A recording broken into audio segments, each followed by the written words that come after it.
Isang gabi, ako ang reyna ng kumpanya. Kinabukasan, naging basahan ako sa sarili kong tahanan. Habang mahimbing akong natutulog sa pagod, ang kamay ng asawang pinagkatiwalaan ko ang humawak sa labaha at ang biyenang pinagsilbihan ko ang humalakhak sa bawat hibla ng buhok na nalalaglag sa sahig. Tinanggalan nila ako ng korona pero hindi nila alam. Ang perang winawaldas nila ay galing sa bawat patak ng aking pawis. Sino ngayon ang tunay na kalbo ang dangal? Dapat lang sa kanya iyan, Rafael. Masyado nang lumalaki ang ulo ng asawa mo dahil sa promotion na yan. Kailangan niyang matandaan kung sino ang mas nakakataas sa pamamahay na ito. Kalbuhin mo siya. Ipakita mo sa kanya na kahit gaano pa kataas ang posisyon niya sa kumpanya, dito sa loob ng bahay, isa lang siyang asawang kailangang sumunod sa atin. Ang boses na yon ni Doña Belinda ay tila isang malamig na hanging nanunuot sa bawat butas ng balat ni Ariana. Gustong idilat ni Ariana ang kaniyang mga mata. Gustong igalaw ang kaniyang mga kamay upang itulak ang anumang panganib na paparating. Ngunit ang kaniyang katawan ay tila nakabaon sa semento. Ang kaniyang mga binti at braso ay mabigat pa sa tingga. Bunga ng baso ng gatas na may kakaibang tamis na pinainom sa kanya ni Rafael bago sila natulog. Sa gitna ng kanyang malabong paningin at paralisadong katawan, isang masakit na kabalintunaan ang sumasagi sa kanyang isipan. Sa tabi ng kanyang kama, naroon pa ang mamahaling relo na binili niya para kay Rafael bilang pasasalamat sa suporta nito at ang isang set ng mamahaling alahas na balak niyang iregalo sa kanyang biyenan bukas. Ibinuhos ni Ariana ang kanyang buhay, ang kanyang pawis, at ang bawat sentimo ng kanyang pinaghirapan para lamang bigyan ng marangyang buhay ang dalawang taong ito. Akala niya, ang kanyang tagumpay ay tagumpay din ng kanyang pamilya. Hindi niya alam, ang bawat hakbang niya paakyat sa hagdan ng tagumpay ay unti-unti palang pumuputol sa marupok na ego ng kanyang asawa. Naramdaman ni Ariana ang paglubog ng kutsyon sa kanyang tabi. Ang pamilyar na amoy ng pabango ni Rafael ay lumapit sa kanya. Ngunit sa pagkakataong ito, hindi ito nagdala ng kaligtasan. Sa halip, ang naramdaman niya ay ang nakakangilong panginginig ng isang bakal na labaha. Ang tunog nito ay tila isang nagngangalit na bubuyog na handang sumipsip sa kaniyang huling hibla ng dangal. Sorry, Ariana, pero kailangan ko itong gawin para sa katahimikan ng pamilyang ito. Masyado ka na kasing nagiging ambisyosa. Ang bulong ni Rafael, ang boses na dati ay puno ng tamis, ngayon ay puno ng pagtataksil. Naramdaman niya ang unang hagod ng matalim na bakal sa kanyang anit. Malamig, matalas, malupit. Naramdaman ni Ariana ang pagbagsak ng mahahabang hibla ng kanyang buhok sa kanyang balikat at sa maputing unan. Ang kanyang buhok, ang kanyang korona, na inalagaan niya sa loob ng maraming taon, ay tila mga tuyong dahon na nalalaglag sa gitna ng bagyo. Bawat hagod ng labaha ay tila isang hiwa sa kanyang puso. Hindi lang buhok ang tinatanggal sa kanya, bawat hibla ay kumakatawan sa kanyang tiwala, sa kanyang pagmamahal, at sa kanyang pagkatao, na dahan-dahang binubura ng taong pinakainiirog niya. Hindi makasigaw si Ariana. Ang kanyang mga luha ay tahimik na dumadaloy mula sa kanyang nakapikit na mga mata, bumabasa sa kanyang pisngi hanggang sa humalo ito sa mga buhok na nakakalat sa sahig.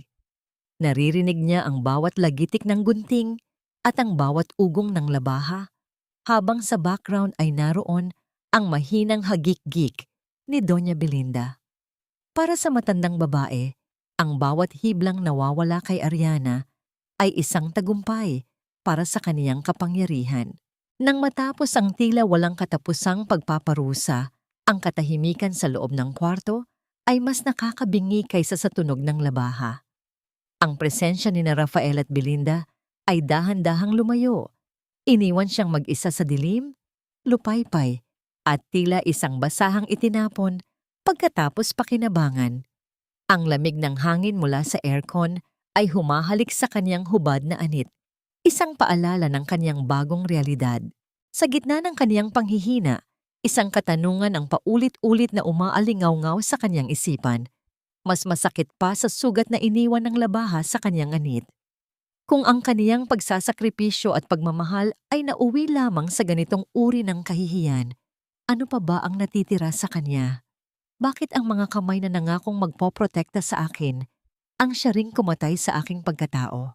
Nang dahan-dahang imulat ni Ariana ang kanyang mga mata, hindi ang liwanag ng araw ang bumati sa kanya, kundi ang isang nakakangilong katotohanan. Ang bawat pagkurap niya ay tila pagpukpok ng maso sa kanyang sentido, bunga ng gamot na nananalaytay pa rin sa kanyang dugo. Ngunit ang mas masakit na pintig ay hindi nagmumula sa kanyang ulo, kundi sa kanyang anit na tila hinubaran ng proteksyon lawababan sa malamig na hangin ng silid. Dahan-dahan siyang bumangon. Ang kanyang mga kamay ay nanginginig na itinaas upang hawakan ang kanyang ulo.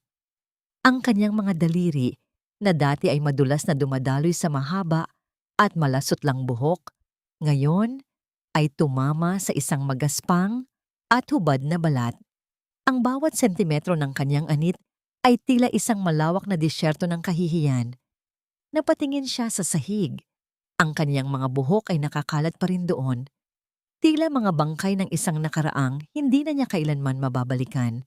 Hindi siya nakapagsalita. Ang kanyang lalamunan ay tuyo at tila may nakabara na tinik. Sa gitna ng kanyang pagtulala, pumasok si Doña Belinda sa silid na tila ba walang karahasang nangyari kagabi. Ang kanyang biyenan ay nakasuot ng kanyang mamahaling silk robe, ang mukha ay puno ng mapagkunwaring awit ng disiplina. Huwag kang tumitig sa akin ng ganyan, Ariana. Ginawa lang namin ang nararapat para sa ikabubuti mo. Masyado ka nang nalalasing sa posisyon mo sa opisina, kaya nakakalimutan mo ng ang tunay na tungkulin ng isang babae ay ang magsilbi sa kaniyang pamilya. Ang sabi ni Doña Belinda habang kumuha ng isang makulay na bandana mula sa drawer at inihagis ito sa mukha ni Ariana. Magsuot ka niyan at bumaba ka na. May mga darating tayong bisita para sa tanghalian. Kailangan mong magluto ng iyong espesyal na kare-kare. Huwag kang magpapakita sa kanila na ganyan ang itsura mo. Baka mapahiya ang anak ko.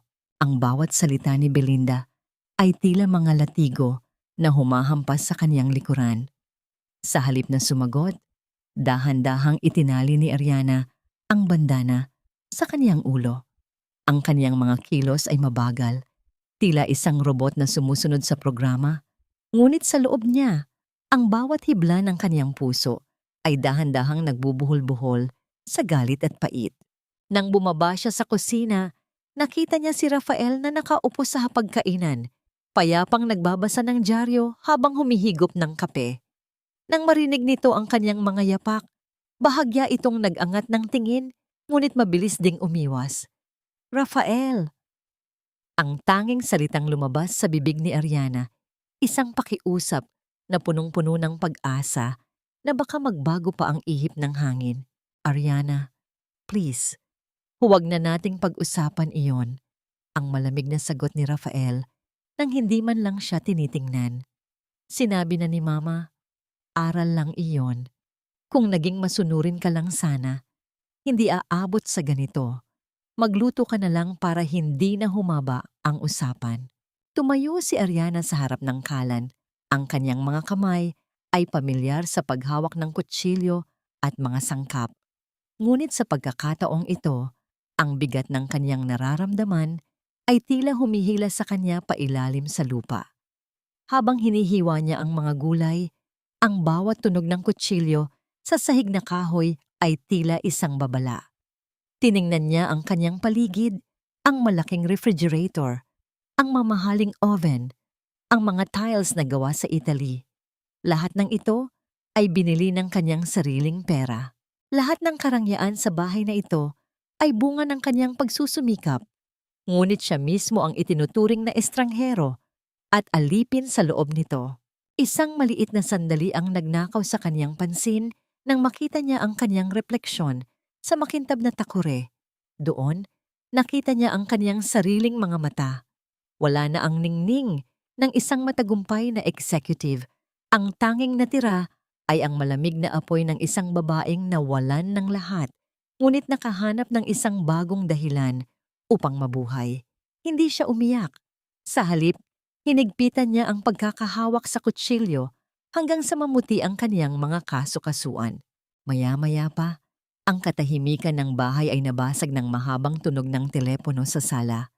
Dahil abala si Belinda sa pag-aayos ng kaniyang sarili at si Rafael ay lumabas para sa isang mahalagang lakad, si Ariana ang napilitang sumagot. "Hello, Villanueva residents?" Ang mahinang sabi ni Ariana. "Good morning, ma'am. This is Mr. Castillo from the bank. Tumatawag lang po ako para ipaalala ang tungkol sa inyong overdue mortgage payment para sa property sa Forbes Park. Kung hindi po kayo makakapagbayad sa loob ng 3 araw, mapipilitan ng bangko na simulan ang foreclosure process sa inyong bahay." Nanigas ang buong katawan ni Ariana. Ang bahay na ito, ang kaniyang pinaghirapan, ang kaniyang tanging kanlungan. Paanong naging nakasanla ito nang hindi niya nalalaman? Ang kaniyang mga mata ay dahan-dahang lumingon sa itaas kung nasaan ang kwarto ni Doña Belinda. At isang matinding pangamba ang muling bumalot sa kanyang puso. May mga lihim na itinatago ang pamilyang ito na mas madilim pa sa gupit na ginawa nila sa kanyang buhok. "Maganda ang tubo ng iyong wig, Ariana. Mukha itong totoo. Tila walang nangyari sa ilalim nito. Siguraduhin mo lang na hindi yan mahuhulog habang kaharap mo ang mga big-time investors natin ngayon. Ayaw nating isipin nila na ang bagong direktor ng kumpanya ay isang baliw na kalbo, hindi ba?" Ang boses ni Rafael ay puno ng pangungutya habang inaayos nito ang kaniyang kurbata sa harap ng salamin. Hindi man lamang siya tumingin kay Ariana na noon ay hirap na hirap ayusin ang suot na peluka. Ang bawat hapdi ng mga clip ng wig sa kaniyang sensitibong anit ay tila mga kagat ng langgam na pilit niyang tinitiis. Gusto niyang sumagot, gusto niyang isumbat ang tungkol sa tawag ng bangko na natanggap niya kagabi, ngunit pinili niyang itikom ang kaniyang bibig. Ang katahimikan ay ang kaniyang pansamantalang kalasag. Sa loob ng kaniyang marangyang opisina sa Makati, ang bawat pagbati ng "Congratulations, Ma'am Ariana" mula sa kaniyang mga tauhan ay tila mga patalim na sumasaksak sa kaniyang dibdib. Nakaupo siya sa kaniyang malambot na upuan, suot ang kaniyang mamahaling business suit, ngunit ang pakiramdam niya ay tila siya isang huwad. Ang korona ng kaniyang tagumpay ay napalitan ng isang artipisyal na buhok na anumang oras ay maaaring malaglag, tulad ng kaniyang tiwala sa sariling pamilya. Binuksan ni Ariana ang kaniyang laptop at nagsimulang maghalungkat sa kaniyang mga personal na bank accounts. Ang kaniyang mga kamay ay nanginginig habang tinitingnan ang mga digital statements. Doon, nakita niya ang sunod-sunod na malalaking cash withdrawals sa mga oras na siya ay nasa trabaho. Ang mga pirma sa mga dokumentong na-scan ay kamukhang-kamukha ng kaniyang sulat kamay. Isang perpektong panggagaya na tanging ang taong matagal niyang nakakasama ang makakagawa. Hindi pa man siya nakakabawi sa pagkagulat, tumunog ang kaniyang cellphone. Ang pangalan ni Doña Belinda ang rumehistro sa screen. Ariana, hiha. Ang boses ng kaniyang biyenan ay tila pulot na may halong lason. "Nakalimutan mo yata na ngayon ang schedule ng pagbabayad para sa aking bagong alahas. 100,000 lang naman yon. I-transfer mo na sa account ko ngayon din. Isipin mo na lang na bayad ito sa pag-aalaga ko sa dangal mo nung gabing kalbuhin ka namin. Kung hindi dahil sa amin, baka naging masyado ka ng mapagmataas." Ang pagka-gaslight ni Belinda ay umabot na sa sukdulan. Kinagat ni Ariana ang kaniyang labi hanggang sa malasahan niya ang pait ng sariling dugo. "Opo, ma'am. Titingnan ko po." Ang tanging naisagot niya bago ibaba ang telepono.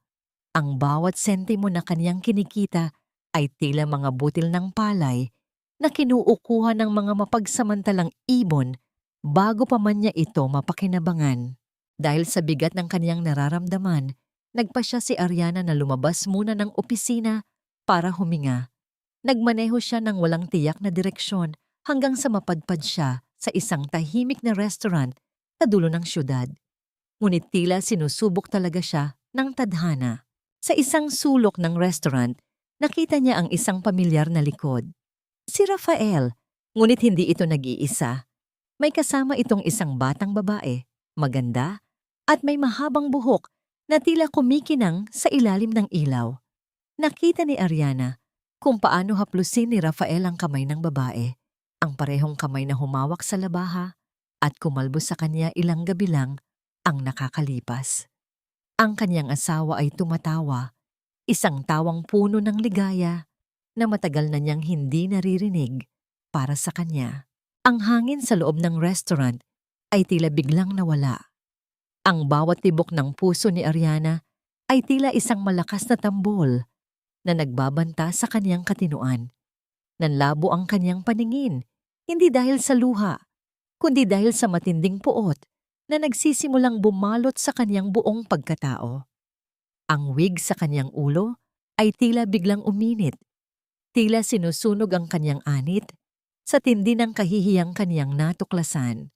Habang pinagmamasdan niya ang masayang eksena ng kaniyang asawa at ng kalaguyo nito, isang mapait na tanong ang gumapang sa kaniyang isipan. Sa loob ng maraming taon na ibinigay ko ang lahat, ang buhay ko, ang pera ko, at ang dangal ko, sapat na ba ang isang gupit ng labaha para tuluyang burahin ang halaga ko? Habang siya ay masayang naghahanap ng bagong buhok na hahaplusin, tinalikuran ni Ariana ang mausok at mapagkunwaring syudad ng Maynila. Bitbit ang isang pusong mas durog pa sa mga kalsadang kaniyang tinatahak. Ang bawat pag-ikot ng gulong ng kaniyang sasakyan ay tila paglayo sa isang bangungot na ayaw siyang tantanan. Habang dahan-dahang napapalitan ng lunti ang bukirin, ang matatayog na gusali, naramdaman niya ang bahagyang pagluwag ng kaniyang dibdib. Ngunit ang bigat sa kaniyang ulo, ang wig na tila isang koronang tinik, ay patuloy na nagpapaalala sa kaniyang kahihiyan. Narating niya ang isang maliit at lumang bahay na gawa sa kahoy at kawayan sa dulo ng isang mabatong daan sa Laguna. Ang amoy ng basang lupa, ng mga puno ng mangga, at ang sariwang hangin ay tila mga bisig na yumayakap sa kanya. Doon, sa may beranda, nakaupo ang isang matandang babae na may mapuputing buhok na maayos na nakapusod. Si Lola Amara, ang dating yaya na nagpalaki sa kanya nang pumanaw ang kanyang sariling ina, ay dahan-dahang tumayo nang makita ang kanyang pagdating. Hiya, Ariana. Ang mahinang tawag ni Lola Amara, ang kaniyang boses ay tila isang pamilyar na awit na nagpabagsak sa mga pader na pilit itinayo ni Ariana sa loob ng ilang araw. Hindi nakapagsalita si Ariana. Mabilis siyang lumapit sa matanda at yumakap ng mahigpit. Ang kaniyang mukha ay ibinaon niya sa balikat nito na amoy luya at kumpit. Doon, sa gitna ng katahimikan ng probinsya, sa ilalim ng init ng hapon, ay tuluyang bumuhos ang mga luhang kaniyang ipinagkait sa kaniyang sarili sa harap ni Rafael at Belinda. Ang kaniyang mga hikbi ay tila mga alon na humahampas sa dalampasigan, puno ng sakit, pagtataksil at pagod. Lola, kinuha nila ang lahat sa akin. Ang bulong ni Ariana sa gitna ng kaniyang pag-iyak. Ang buhok ko, ang tiwala ko, pati ang bahay ko, tila hindi na sa akin. Dahan-dahang hinaplos ni Lola Amara ang likod ni Ariana. Sa isang malumanay na kilos, inakay niya ang kanyang alaga sa loob ng bahay. Doon, sa tapat ng isang lumang salamin, dahan-dahang tinanggal ni Lola Amara ang bandana at ang suot na wig ni Ariana. Nang malantad ang hubad at dugo ang anit na may mga galos pa mula sa malupit na labahan ni Rafael, hindi nandidiri o nangutya ang matanda. Sa halip, kumuha siya ng isang mangkok ng maligamgam na tubig na may mga dahon ng bayabas at dahan-dahang pinunasan ng ulo ni Ariana. Ang bawat dampi ng basang tela ay tila isang basbas ng pagpapatawad sa sarili. Sa sandaling iyon, Naramdaman ni Ariana na hindi siya kailangang magtago, na sa kabila ng kanyang pagkakalbo, siya pa rin ang Ariana na minahal at inalagaan ng matanda. Tandaan mo ito, anak, ang sabi ni Lola Amara habang nakatitig sa mga mata ni Ariana sa salamin. Ang ginto, kailangang dumaan sa pinakamainit na apoy para lamang ito kuminang ng husto. Ang buhok ay tumutubo, ngunit ang dangal na binuo mo sa loob ng maraming taon ay hindi kailanman matatapyas ng isang labaha lamang. Isang payapang gabi ang lumipas. Habang nakaupo sila sa harap ng isang maliit na lamesa, naglabas si Lola Amara ng isang lumang kahon na gawa sa narra. Mula rito, kinuha niya ang isang kupas na sobre na may selyo ng isang kilalang kumpanya ng real estate mula sa nakaraang 2 dekada. Matagal ko itong itinago dahil akala ko ay magiging maayos ang lahat sa inyo ni Rafael, ang sabi ni Lola Amara. Ang kaniyang mukha ay naging seryoso. Ngunit nang makita ko ang ginawa nila sa iyo, alam kong oras na para malaman mo ang totoo tungkol sa pamilyang pinasukan mo. Hindi ang pamilya Villanueva ang nagligtas sa iyo noong bata ka pa, Ariana. Ang totoo, ang kumpanya ng mga magulang mo ang bumuhay sa kanila bago sila bumagsak at nakawin ni Belinda ang mga dokumentong ito. Nang buksan ni Ariana ang sobre, ang kanyang mga mata ay nanlaki sa nabasa. Isang lihim na kasunduan, isang dokumentong nagpapatunay na ang lupang kinatatayuan ng bahay sa Forbes Park at ang ilang shares sa kumpanyang kaniyang pinamumunuan ay orihinal na nakapangalan sa kanyang yumaong ama. Si Doña Belinda ay hindi lamang isang mapangaping biyenan. Siya ay isang magnanakaw na matagal nang nagpapakasasa sa pawis ng mga magulang ni Ariana. Naramdaman ni Ariana ang isang kakaibang init na dumadaloy sa kanyang mga ugat. Ang kanyang panghihina ay dahan-dahang napalitan ng isang matalas na determinasyon. Ang bawat hapdi sa kanyang anit ay naging paalala na hindi lamang siya lalaban para sa kanyang buhok, kundi para sa hustisyang matagal nang ipinagkait sa kanyang pamilya. Lola, salamat, ang sabi ni Ariana. Ang kanyang boses ay wala na ang panginginig. Ngayon, alam ko na kung bakit nila ako gustong paamuhin. Takot sila na isang araw, malaman ko na ang lahat ng luho nila ay hiram lamang mula sa akin. Habang nakatingin si Ariana sa madilim na kalangitan ng probinsya, isang katanungan ang nagbigay ng panibagong kulay sa kaniyang plano. Kung ang lahat ng ito ay nagsimula sa isang kasinungalingan, hanggang saan kaya kayang pumatay ni Belinda para lamang mapanatili ang kaniyang toring garing? At ano pa kaya ang kayang gawin ni Rafael kapag nalaman niyang ang asawang kaniyang kinalbo ang siya palang tunay na nagmamay-ari ng bawat hininga ng kaniyang karangyaan? Anong ibig mong sabihing declined? Siguraduhin mo ang sinasabi mo. Baka hindi mo kilala kung sino ang kaharap mo. Ako si Doña Belinda Villanueva at ang card na yan ay walang limitasyon. Ang matinis na boses ni Doña Belinda ay umalingaw-ngaw sa loob ng isang mamahaling butik sa Greenbelt. Ang bawat salita niya ay tila mga palasong tumatama sa mukha ng kahirang kanina, papilit na pinapanatili ang kaniyang pasensya. Ang mga mayamang ginang na nasa loob ng tindahan ay nagsimulang magbulungan, ang kanilang mga mata ay puno ng mapanghusgang tingin na tila mga karayom na tumutusok sa balat ng kaniyang biyenan. Para sa isang babaeng tulad ni Belinda, ang hiya ay mas masakit pa sa kamatayan. Sa kabilang panig ng syudad, sa loob ng kaniyang tahimik na opisina, malayo sa ingay ng mall, dahan-dahang ibinaba ni Ariana ang kaniyang tablet. Sa screen nito, makikita ang isang dashboard ng kumpanya ng credit card kung saan nakasulat sa pulang letra ang salitang deactivated. Isang maliit na pindot lamang ang kinailangan upang putulin ang daloy ng perang matagal nang nagpapakain sa kasakiman ni Belinda. Walang emosyon ang mukha ni Ariana. Ang kaniyang suot na wig ay maayos na nakalapat sa kaniyang ulo. Tila isang matibay na helmet sa gitna ng digmaan. Naramdaman niya ang panginginig ng kaniyang cellphone sa ibabaw ng mesa. Ang pangalan ni Belinda ay lumabas sa screen na sinundan ng sunod-sunod na tawag mula kay Rafael. Hindi niya ito sinagot. Hinayaan niya ang tunog ng bawat ring na tila isang martilyo na nagpapaguho sa pundasyon ng kanilang marangyang buhay. Isang oras ang lumipas nang biglang bumukas ang pinto ng kanyang opisina nang walang pasabi. Pumasok si Rafael. Ang mukha ay namumula sa galit. Habang sa kanyang likuran ay nakabuntot si Belinda na tila isang basang sisiw na nawalan ng pakpak.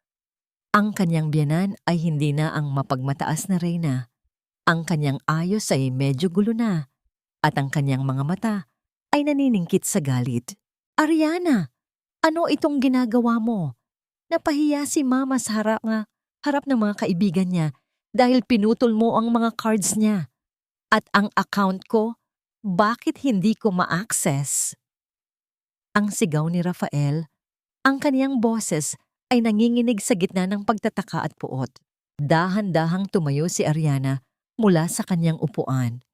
Ang kanyang mga kilos ay tila isang dahan-dahang sayaw ng isang taong alam na alam ang kanyang susunod na hakbang. Rafael, ma'am, akala ko ba ang gusto niyo ay maging isang mabuting asawa ako na nakatutok sa pamilya? Ang tanong ni Ariana, ang boses niya ay kasing lamig ng yelo sa gitna ng gabi. Sinunod ko lang ang payo niyo. Sabi niyo, kailangan kong matandaan ang tunay kong tungkulin. At naisip ko, ang tungkulin ko ay hindi ang maging bangko ninyo, kundi ang protektahan ang perang pinaghirapan ko para sa kinabukasan ko. At ng mga taong tunay na nagmamahal sa akin, wala kang utang na loob. Ang pagsabog ni Belinda, ang kaniyang mga daliri, ay nakaturo sa mukha ni Ariana habang nanginginig ang kaniyang labi. Matapos ka naming tanggapin sa pamilyang ito, matapos kitang turuan ng leksyon para hindi ka lumaki ang ulo, ito ang igaganti mo sa amin? Isang hamak na empleyado ka lang dati bago ka napunta sa amin. Lumakad si Ariana papalapit sa kanyang biyenan. Ang bawat yapak niya sa sahig na semento ay tila isang babala.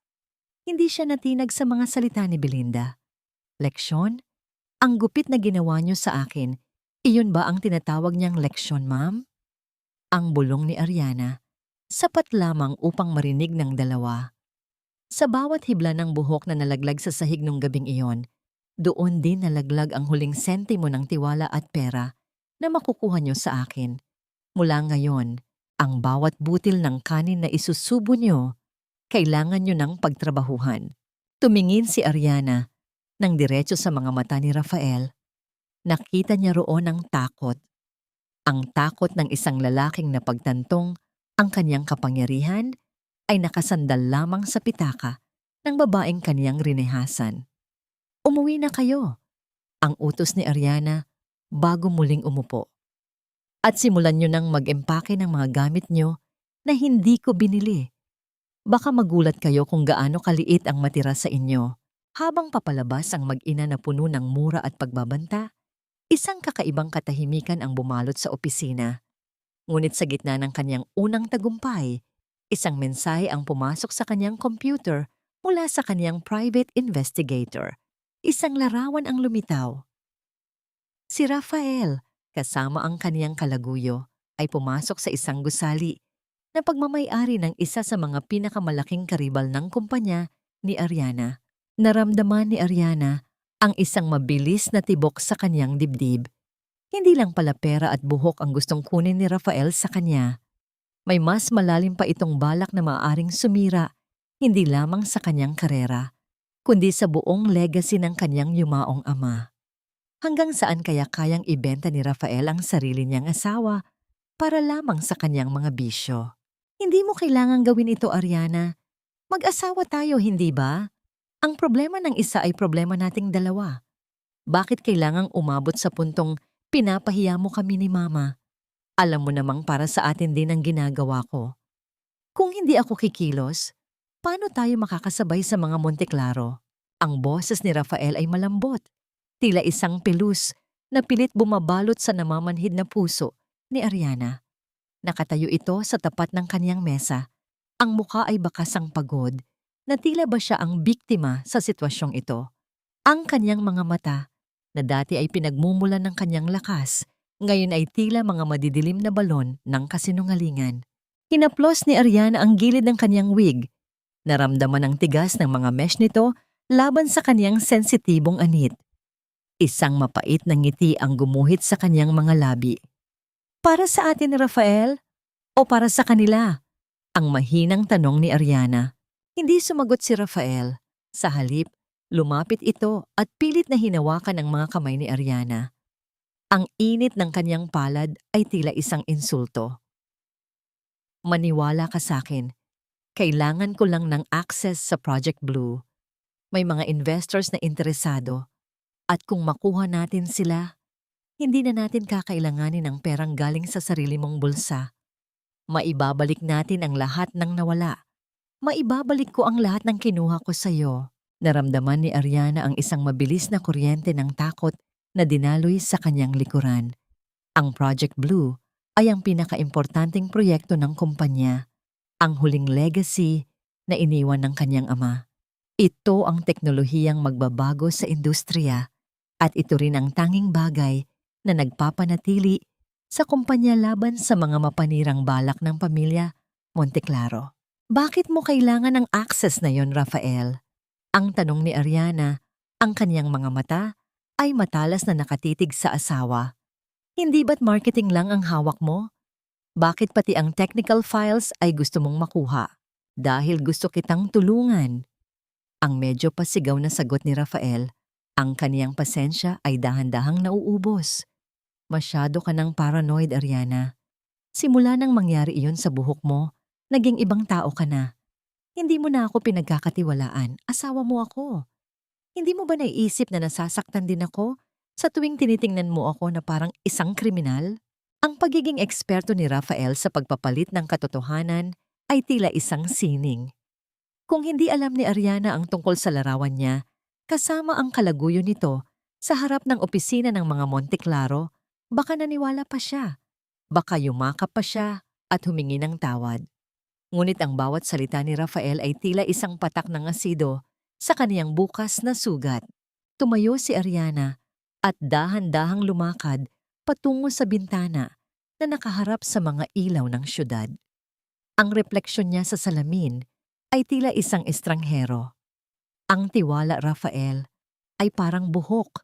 Ang sabi niya, ang boses ay matatag. Mabilis putulin, mabilis kalbuhin, pero napakatagal tumubo. At kung minsan, kapag tumubo ito, hindi na ito kasing ganda ng dati. Narinig ni Ariana ang malakas na paghinga ni Rafael sa kanyang likuran. Ang tunog ng kanyang sapatos sa carpet ay nagpapahiwatig ng kanyang pag-alis. Ang tunog ng pagsara ng pinto ay hindi isang malakas na kalabog, kundi isang tahimik at nakakatakot na pag-alis. Isang senyales na ang digmaan ay hindi na lamang tungkol sa pera sa loob ng bahay. Nang muling bumalik ang katahimikan, binuksan ni Ariana ang kanyang computer. Isang abiso mula sa IT department ang bumungad sa kanya. May nagtangkang mag-log in sa main server gamit ang kanyang lumang password sa gitna ng gabi. Ang tangka ay nanggaling sa loob mismo ng kanilang bahay sa Forbes Park. Naramdaman ni Ariana ang panginginig ng kanyang mga daliri. Hindi lang pala siya ang nagmamasid. Si Rafael ay mabilis na kumikilos, tila isang anino na handang lamunin ang lahat ng kanyang pinaghirapan. Habang tinitingnan ni Ariana ang huling larawan ng kanyang ama na nakapatong sa mesa, isang bagong pangamba ang lumitaw. Paano kung ang pagkalbo sa kanya ay hindi lamang isang leksyon para paamuhin siya? Paano kung yon ay isang diversion lamang para makuha ang kanyang atensyon habang dahan-dahang ninanakaw ni Rafael ang kaluluwa ng kumpanya? Isang kumatok sa pinto ang nagpabalik sa kanya sa katotohanan. Pumasok ang kanyang sekretarya, ang mukha ay maputla. Ma'am, may nagpadala po ng package para sa inyo. Wala pong pangalan ng sender. Dahan-dahang binuksan ni Ariana ang maliit na kahon. Sa loob nito, naroon ang isang luma at kalawanging labaha, ang parehong labaha na ginamit ni Rafael sa kanya at isang maikling sulat na nakasulat sa pulang tinta. Huwag mong hayaang tumubo muli ang iyong pagmamataas dahil sa susunod, hindi lang buhok ang mawawala sa iyo. Ang bawat segundo ng katahimikan sa loob ng opisina ni Ariana ay tila isang dambuhalang timbang na nakadagan sa kaniyang balikat. Ang kalawanging labahan na nasa loob ng kahon ay tila isang buhay na nilalang. Nanunuot ang amoy ng luma at maruming bakal sa kanyang pang-amoy. Hindi niya ito magawang hawakan. Tila ba ang bawat bahid ng kalawang doon ay may dalang sumpa na muling maglalantad sa kanyang sugatang nganit. Dahan-dahan niyang isinara ang takip ng kahon. Ang tunog ng karton na naglalapat ay tila isang huling hininga sa loob ng silid. Sino? Ang tanging bulong niya sa hangin. Ang kanyang isipan ay tila isang mabilis na pelikulang nagpapakita ng mga mukha. Si Rafael na may mapagkunwaring pagsisisi, si Belinda na may matutulis na ngiti, at ang babaeng nakita niya sa restaurant na tila isang aninong handang sumira sa kanyang tahanan. Nagpasya si Ariana na hindi siya pwedeng manatiling biktima sa sarili niyang kwento. Tinawagan niya ang kaniyang pinagkakatiwalaang imbestigador, si Lucas, isang dating pulis na matagal nang naninilbihan sa kumpanya ng kaniyang ama. Lucas, kailangan kong malaman kung sino ang babaeng kasama ni Rafael. Ang utos ni Ariana, ang kaniyang boses ay tila isang matalim na talim. At higit sa lahat, alamin mo kung ano ang koneksyon niya kay Doña Belinda. May nararamdaman akong hindi tama. Kinabukasan, sa halip na pumasok sa opisina, nagtungo si Ariana sa isang eksklusibong charity event kung saan alam niyang naroroon si Belinda. Suot ang kaniyang pinakamahal na wig, isang kulay kape at mahabang buhok na tila totoo, at isang pulang bestida na sumisigaw ng kapangyarihan. Pumasok siya sa bulwagan. Ang bawat hakbang ng kaniyang takong sa makintab na sahig ay tila isang deklarasyon ng digmaan. Nakita niya si Belinda sa gitna ng isang grupo ng mga matatandang ginang, ang tinatawag nilang marites, ng mataas na lipunan. Ang kaniyang biyenan ay tila isang aktres na gumaganap sa isang trahedya. May hawak na panyo at tila nagpupunas ng peking luha. Napakasakit para sa isang ina na makitang nagkakaganito ang kaniyang anak. Ang narinig ni Ariana na sabi ni Belinda sa mga kaibigan nito. Si Ariana, tila nawawala na sa katuwiran. Pinutol niya ang lahat ng sustento sa amin. Hindi na siya ang mabait na babaeng ipinakilala sa akin ni Rafael. Baka ang tagumpay niya sa trabaho ay naging lason na sa kaniyang puso. Isang mapait na ngiti ang sumilay sa mga labi ni Ariana habang dahan-dahang lumalapit sa grupo. O baka naman ang lason ay nanggagaling sa mga taong kumakain sa kumpas ng aking mga kamay, pero marunong pa ring mangagat. Ang singit ni Ariana, ang kaniyang boses ay sapat na malakas para makuha ang atensyon ng lahat. Napatigil ang lahat sa bulungan. Ang mukha ni Belinda ay saglit na namutla, tila nakakita ng isang multong hindi niya inaasahang darating. Ariana! Hija, nandito ka pala. Ang pilit na bati ng matanda, mabilis na binago ang kanyang ekspresyon. Nandito ako para paalalahanan ka, ma'am. Ang bulong ni Ariana habang humahalik sa pisngi ni Belinda, isang tradisyonal na beso na tila isang kagat ng ahas. Ang mga kwentong ibinibida nyo, siguraduhin nyo lang na walang butas. Dahil kapag ang katotohanan ang lumabas, baka pati ang mga alahas na suot nyo ngayon ay bawiin ko sa harap ng lahat. Sa gitna ng kanyang pakikipagtagisan ng tingin kay Belinda, nakatanggap si Ariana ng isang text mula kay Lucas. Isang larawan ang kalakip nito, isang lumang litrato mula sa probinsya. Si Belinda, noong kanyang kabataan, kasama ang isang sanggol. At sa likod ng sanggol na yon ay isang markang tila pamilyar kay Ariana. Naramdaman ni Ariana ang biglang paglamig ng kanyang mga kamay. Ang sanggol sa larawan ay may nunal sa likod ng tainga. Ang parehong nunal na nakita niya sa leeg ng kalaguyo ni Rafael sa restaurant. Isang nakakangilong katotohanan ang dahan-dahang nabuo sa kanyang isipan. Ang babaeng akala niya ay basta kalaguyo lang ni Rafael ay maaaring may mas malalim na koneksyon sa pamilya Villanueva na hindi niya kailanman inakala.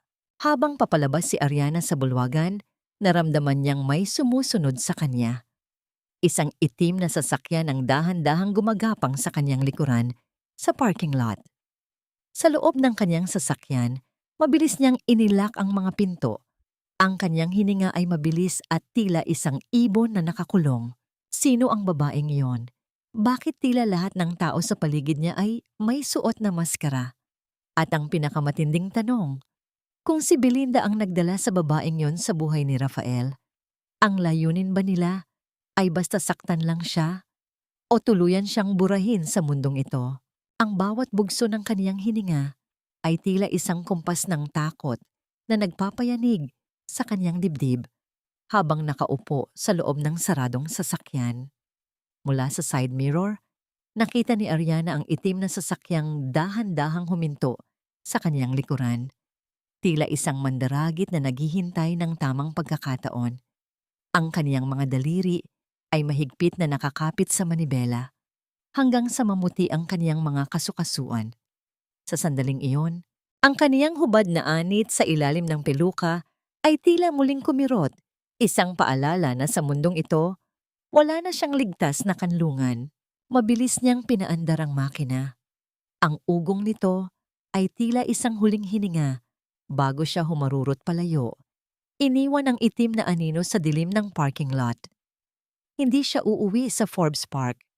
Ang bahay na yon ay hindi na tahanan. Ito ay naging isang pugad ng mga ulupong na handang tumuklaw sa kanya sa oras ng kanyang pagtulog. Samantala, sa loob ng mansyon ng mga Villanueva, ang hangin ay hindi kasing payapa ng inaasahan. Si Doña Belinda ay naglalakad ng pabalik-balik sa sala. Ang tunog ng kanyang mamahaling tsinelas sa sahig na marmol ay tila isang mabilis na tibok ng kaba. Sa kanyang harapan, nakatayo ang dalawang lalaking nakabarong. Ang kanilang mga muka ay seryoso at walang bakas ng emosyon. Hindi niyo pwedeng gawin ito. Ang asawa ng anak ko, ang may-ari ng kumpanyang ito. Babayaran ko kayo bukas o sa susunod na linggo. Ang bulyaw ni Belinda. Ang kaniyang boses ay nanginginig sa pagitan ng galit at desperasyon. Pasensya na ma'am, pero ang utang niyo sa aming kasino ay umabot na sa itinakdang limitasyon. Kung hindi kayo makakapagbayad ng interes ngayong gabi, mapipilitan kaming simulan ang pag-imbentaryo sa mga kagamitan sa bahay na ito. Ang malamig na sagot ng isa sa mga lalaki. Ang toring garing ni Belinda ay dahan-dahan ng gumuguho. Ang bawat alahas na kaniyang ipinagmamalaki, ang bawat gamit na kaniyang ipinangbabandera, ay tila mga aninong naglalaho sa harap ng kaniyang mga mata. Ang kasakiman na nagtulak sa kaniya upang ipakiskis ang labaha sa ulo ni Ariana ay siya ring apoy na tumutupok sa kaniyang sariling dangal.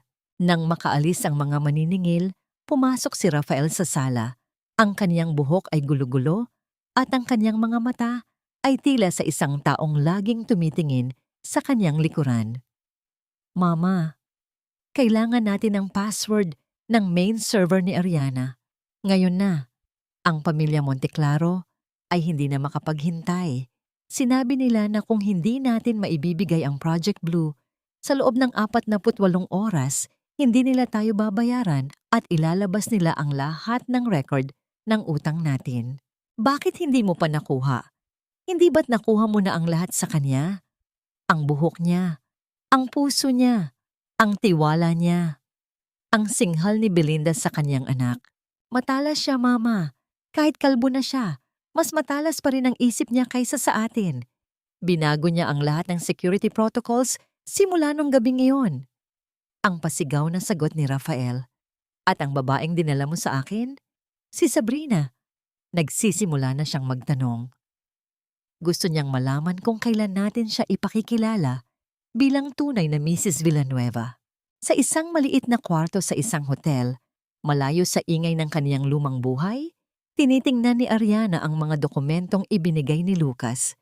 Ang mga larawan ni Sabrina, ang babaeng kasama ni Rafael, ay nakakalat sa ibabaw ng kama. Nakita ni Ariana ang ulat ng investigasyon. Sabrina Monteclaro, ang anak sa labas ng pinakamalaking kalaban ng kumpanya ng kaniyang ama. Naramdaman ni Ariana ang isang malamig na haplos sa kaniyang puso. Ang pagtataksil ay hindi lamang pala tungkol sa laman. Ito ay isang planadong pagpatay sa kaniyang legacy. Si Belinda at Rafael ay ginagamit si Sabrina para makuha ang kumpanya, habang si Sabrina naman ay ginagamit ang mag-ina para sirain siya mula sa loob. Ngunit may isang detalye sa ulat ni Lucas na nagpatigil sa kanyang paghinga. May isang lihim na fund transfer mula sa personal na account ni Belinda patungo sa isang rehabilitation center sa labas ng Maynila. Isang pangalan ang nakasulat doon, Andres Villanueva. Ang kanyang ama ay namatay sa isang aksidente.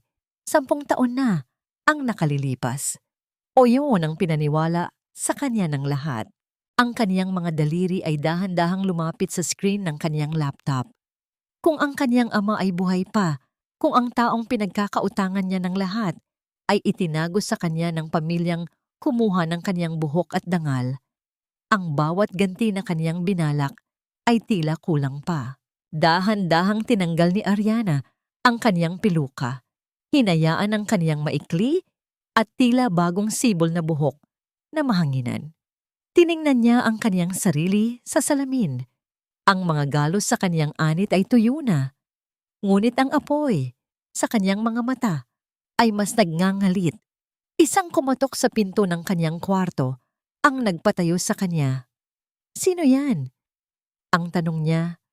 Ang kaniyang kamay ay nakahawak sa isang matalas na gunting sa ibabaw ng mesa. Walang sumagot. Ngunit isang sobre ang dahan-dahang ipinasok sa ilalim ng pinto. Nang buksan niya ito, naroon ang isang piraso ng tela, isang bahagi ng barong na suot ng kaniyang ama noong araw ng aksidente na may bahid ng tuyong dugo at isang maikling sulat. Ang katotohanan ay hindi nabaon sa lupa, Ariana.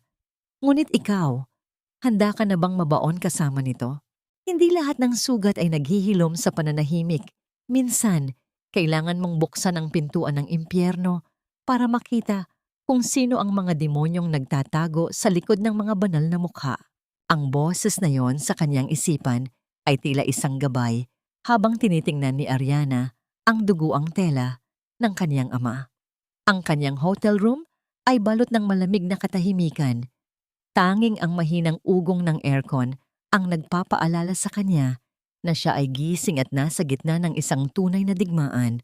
Hindi na siya ang biktima, siya na ang mangangaso.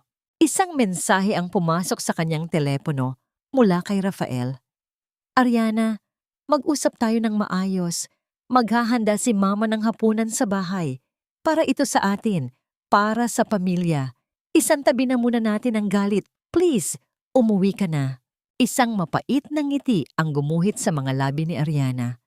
Alam niya ang ibig sabihin nito. Desperado na sila. Ang paanyaya sa hapunan ay hindi isang simbolo ng kapayapaan, kundi isang bitag para makuha ang kanyang atensyon at, higit sa lahat, ang kanyang mga password. Ngunit pupunta siya. Pupunta siya dahil doon lamang niya mahahanap ang sagot kung nasaan ang kanyang ama. Nang makarating siya sa mansyon sa Forbes Park, ang paligid ay tila nababalot ng isang hindi maipaliwanag na panganib. Ang bawat hakbang ng kanyang sapatos sa daan ng bato ay tila isang kumpas ng kamatayan. Pagpasok niya sa sala, nakita niya si Belinda na nakaupo sa dulo ng mahabang hapagkainan. Suot ang kaniyang pinakamahal na perlas na tila ba walang utang na hinahabol ang kaniyang buhay. Sa tabi nito ay si Rafael na tila hindi mapakali at paulit-ulit na pinaglalaruan ang kaniyang baso ng alak. Nandito ka na pala, Ariana? Ang bati ni Belinda. Ang kanyang boses ay tila pulot na may halong lason. Maupo ka. Ipinagluto kita ng paborito mong adobo. Kalimutan na muna natin ang mga nangyari nitong mga nakaraang araw. Pamilya pa rin tayo. Umupo si Ariana. Ang kanyang likod ay tuwid na tuwid. Hindi niya tinanggal ang kanyang piluka. Ngunit naramdaman niya ang bawat pintig ng kanyang puso sa ilalim nito. Ang bawat kalansing ng kubyerto sa pinggang porselana ay tila tunog ng nagbabangga ang espada sa isang tahimik na labanan. Bakit tila napakatahimik ng bahay, ma'am? Ang tanong ni Ariana habang dahan-dahang hinihiwa ang karne. Akala ko ba ay narito rin ang mga bisita niyo mula sa bangko? O baka naman, hindi na sila kasya sa hapag na ito dahil sa dami ng mga sikretong nakahain. Napatigil si Rafael sa pag-inom. Ang kaniyang mga mata ay mabilis na bumaling sa kaniyang ina. Ariana, let's just eat, okay? Ang pakiusap ni Rafael, ang boses ay nanginginig. Gusto lang naming bumawi sa iyo. Alam naming nagkamali kami nung gabing iyon, pero kailangan nating magtulungan para maisalba ang kumpanya. Maisalba ang kumpanya? O maisalba ang leeg niyo mula sa mga Monteclaro? Ang buwelta ni Ariana, ang kanyang boses ay kasing talas ng kutsilyong hawak niya. Alam ko na ang lahat, Rafael. Alam ko ang tungkol kay Sabrina. Alam ko ang tungkol sa mga utang sa kasino ni Ma'am Belinda. At higit sa lahat, tumigil si Ariana at dahan-dahang inilabas ang duguang tela mula sa kanyang bag at inilapag ito sa gitna ng mesa sa tapat mismo ng mangkok ng ulam. Ang pula ng dugo sa tela ay tila sumisigaw sa gitna ng puting tablecloth. Ang mukha ni Belinda ay biglang nawalan ng kulay. Ang kaniyang mga kamay na may hawak na tinidor ay nagsimulang manginig hanggang sa malaglag ito at lumikha ng isang matinis na tunog sa sahig. Nasaan ang tatay ko? Ang tanong ni Ariana. Ang kaniyang boses ay tila isang dagundong ng kulog sa loob ng silid. Nasaan si Andres Villanueva? 10 taon niyo akong pinaniwala na patay na siya, pero alam kong itinago niyo siya sa isang rehabilitation center. Sabihin niyo sa akin ang totoo bago ko tuluyang sunugin ang lahat ng natitira sa inyo. Tumayo si Belinda. Ang kanyang mga mata ay nanlilisik sa takot at galit. Wala kang alam, Ariana. Ginawa namin iyon para protektahan ang kumpanya. Ang tatay mo ay hindi na siya ang taong kilala mo. Anong ibig mong sabihin? Ang sigaw ni Ariana. Bago pa man makasagot si Belinda, biglang bumukas ang malaking pinto ng dining room. Pumasok si Sabrina Monteclaro, hindi bilang isang bisita, kundi bilang isang taong nagmamay-ari ng lugar. May hawak siyang isang folder at isang malamig na ngiti ang nakapaskil sa kanyang mga labi. Masyado na yata itong madrama para sa isang hapunan, ang sabi ni Sabrina. Ariana, Hija, huwag ka nang maghanap ng taong matagal na nilang kinalimutan. Mas mabuting isipin mo kung paano mo pipirmahan ang turnover ng Project Blue sa akin ngayon din. O baka gusto mong mapanood ng buong mundo ang video kung paano ka kinalbo ng sarili mong asawa sa kwartong ito. Naramdaman ni Ariana ang paghinto ng kanyang mundo. Ang kanyang mga mata ay lumipat kay Rafael na ngayon ay nakayuko na at hindi makatingin sa kanya. Isang nakakabinging katahimikan ang bumalot sa silid hanggang sa marinig ni Ariana ang isang mahinang kaluskos mula sa itaas ng bahay. Isang tunog ng isang taong pilit na kumakatok sa dingding, tila humihingi ng saklolo. Ang tunog na yon ay nanggagaling sa attic, sa bahagi ng bahay na matagal nang ipinagbabawal na pasukin ni Ariana. Isang pamilyar na huni, isang himig na kinakanta sa kanya ng kanyang ama noong siya ay bata pa, ang dahan-dahang sumabay sa hangin. Ang himig na yon, ang himig na kinalakhan ko bilang isang uyayi, ay biglang naging isang matalim na kutsilyong humihiwa sa bawat hibla ng aking katinuan. Hindi pinansin ni Ariana ang nakatutok na cellphone ni Sabrina. Hindi niya tiningnan ang mapanirang ngiti nito o ang panginginig ng mga kamay ni Belinda. Ang kanyang buong mundo ay nakatuon na lamang sa mahinang kaluskos at sa pamilyar na tono ng kanta na nagmumula sa madilim at maalikabok na kisame ng mansyon. Isang kanta tungkol sa mga bituin na itinuro sa kanya ng kanyang ama bago pa man siya matutong bumasa. Sign the papers, Ariana. Huwag mo nang hintaying mag-viral ang kahihiyan mo sa buong bansa. Ang muling pagbabanta ni Sabrina Ang kanyang boses ay puno ng pagmamadali. Isang pindot ko lang, at ang Executive of the Year ay magiging katatawanan ng lahat. Wala nang rerespeto sa isang babaeng hindi man lang kayang protektahan ang sarili niyang buhok mula sa sariling asawa. Dahan-dahang tumayo si Ariana. Ang kanyang mga mata ay hindi nagpapakita ng takot, kundi ng isang uri ng kapayapaan na mas nakakatakot kaysa sa galit. Inabot niya ang kanyang ulo at sa harap ng lahat, dahan-dahan niyang tinanggal ang mamahaling peluka na kanyang isinusuot. Bumagsak ang artipisyal na buhok sa tabi ng duguang tela sa mesa. Ang kanyang maikli, tila bagong sibol na buhok ay nalantad, kasama ang mga peklat na iniwan ng kalupitan ni Rafael. Ang kanyang hubad na anit ay tila isang selyo ng kanyang bagong pagkatao. Sa unang pagkakataon, hindi siya nakaramdam ng hiya. Nakaramdam siya ng kalayaan. I-post mo, Sabrina. Ipakita mo sa mundo kung gaano kadilim ang pamilyang ito. Ang sabi ni Ariana. Ang boses ay matatag at walang panginginig. Ipakita mo sa lahat kung paano kinalbo ng isang duwag na asawa ang babaeng bumuhay sa kanya. Isama mo na rin ang mukha ni Doña Belinda habang humahalakhak. Sa tingin mo ba ay ako ang masisira? Sa tingin mo ba ay ako ang mahihiya? Ang peklat sa ulo ko ay maghihilom, pero ang bahid ng dugo at pagnanakaw sa mga kamay nyo ay hindi kailanman mabubura. Napatigil si Sabrina. Ang kaniyang hawak na telepono ay bahagyang bumaba. Hindi niya inaasahan na ang kaniyang alas ay gagawing baluti ni Ariana. Rafael, harangan mo siya. Ang sigaw ni Belinda nang makitang dahan-dahang humahakbang si Ariana patungo sa hagdanan. Huwag mo siyang hayaang umakyat. Ngunit si Rafael ay nanatiling nakaupo. Ang kanyang mukha ay nakabaon sa kanyang mga palad. Ang kanyang katawan ay tila wala ng lakas upang sumunod sa utos ng kanyang ina. Lumakad si Ariana paakyat. Ang bawat hakbang niya ay tila isang pag-akyat sa bundok ng kaniyang mga alaala. Ang amoy ng alikabok at lumang kahoy ay lalong tumitindi habang papalapit siya sa pintuan ng atik. Ang pintuang palaging may malaking kandado sa loob ng 10 taon. Sa kaniyang bawat hakbang, naramdaman ni Ariana ang bigat ng kaniyang sariling mga daliri sa malamig na hawakan ng hagdan. Ang kaniyang puso ay tumitibok ng mabilis, tila isang ibon na pilit kumakawala sa hawla. Nang makarating siya sa harap ng pinto, kinuha niya ang mabigat na kandado. Gamit ang isang bakal na kinuha niya mula sa isang dekorasyon sa pasilyo, buong lakas niyang hinampas ang kandado hanggang sa marinig ang pagpitik ng bakal at ang pagbukas ng pinto. Ang loob ng atik ay madilim.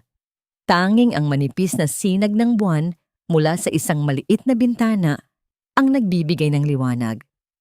Sa isang sulok, nakita ni Ariana ang isang figura ng isang lalaki na nakaupo sa isang lumang silya. Ang kaniyang buhok ay mahaba at maputi. Ang kaniyang mga damit ay luma at tila hindi na napapalitan sa loob ng mahabang panahon. Dahan-dahang lumingon ang lalaki. Ang kaniyang mga mata ay malabo. Ngunit nang makita niya si Ariana, ang kaniyang mga labi ay bahagyang gumalaw upang ituloy ang himig na kaniyang kinakanta. Papa, ang bulong ni Ariana. Ang kaniyang boses ay tila isang basag na kristal. Ngunit bago pa man siya makalapit, naramdaman ni Ariana ang isang matigas na bagay na tumama sa kaniyang likuran. Ang kaniyang paningin ay biglang nagdilim at ang kaniyang katawan ay bumagsak sa sahig na kahoy. Ang huling nakita niya ay ang sapatos ni Doña Belinda na dahan-dahang lumalapit sa kanya at ang boses ng matanda na tila galing sa ilalim ng lupa. Sana ay hindi mo na lang binuksan ang pintong ito, Ariana. Ngayon, kailangan niyo nang manatiling magkasama ng tatay mo hanggang sa huling hininga ng mansyong ito. Naririnig ni Ariana ang tunog ng susi na muling iniikot sa labas ng pinto na sinundan ng nakakatakot na katahimikan at ang amoy ng gasolinang dahan-dahang kumakalat sa ilalim ng pintuan. Ang kamatayan ay hindi laging dumarating sa anyo ng dilim. Minsan, Ito ay dumarating sa matapang na amoy ng gasolina at sa mahinang kaskas ng isang posporo sa labas ng pintuan. Nagising si Ariana sa gitna ng isang malapot na hilo. Ang kaniyang paningin ay tila mga aninong nagsasayaw sa ilalim ng dagat, malabo at nakakahilo. Naramdaman niya ang isang mainit at malagkit na likido na dumadaloy mula sa kanyang anit, patungo sa kanyang pisngi, dugo. Ang hampas ni Doña Belinda ay tila pilit na binabasag ang kanyang bungo, ngunit mas masakit pa rito ang hapdi sa kanyang ilong habang nilalanghap ang nakalalasong amoy ng gasolinang dahan-dahang nanunuot sa bawat siwang ng atik. Papa, ang paos na tawag ni Ariana. Pilit niyang iginalaw ang kanyang mga kamay upang kapain ang madilim na sahig. Sa kabilang sulok, narinig niya ang isang mahinang pag-ubo. Ang matandang lalaki, si Andres, ay dahan-dahang gumapang patungo sa kanya. Ang kanyang mga kamay, na tila mga tuyong sanga ng punong kahoy, ay humawak sa mukha ni Ariana. Sa gitna ng kadiliman, nagtagpo ang kanilang mga mata. Ang pagkilala ay hindi nanggaling sa salita, kundi sa isang tahimik na pag-agos ng luha mula sa mga mata ng ama na 10 taong ibinilanggo sa sarili niyang pamamahay. Ariana, ang aking maliit na bituin, ang bulong ni Andres. Ang boses ay tila isang kalansing ng mga lumang alaala. Huwag kang matakot. Narito na ang tatay. Ngunit paano siya hindi matatakot? Mula sa labas ng pintuan, narinig ni Ariana ang nagtatalong mga boses.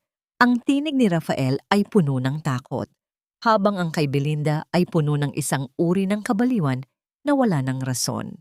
Mama, itigil niyo ito. Hindi natin pwedeng sunugin ang bahay. Madadamay tayo. Ang sigaw ni Rafael, ang tunog ng kanyang mga yapak na pabalik-balik sa pasilyo, ay tila isang mabilis na kumpas ng orasan na nagbibilang ng kanilang huling sandali. Wala na tayong ibang paraan, Rafael, ang bulyaw ni Belinda. Kapag lumabas sila rito ng buhay, tayo ang mabulubulok sa kulungan. Ang Project Blue, ang mansyong ito, ang lahat ng alahas ko, lahat ay mawawala.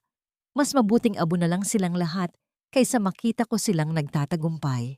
Naramdaman ni Ariana ang biglang init. Isang kulay kahel na liwanag ang dahan-dahang sumilip sa ilalim ng pinto.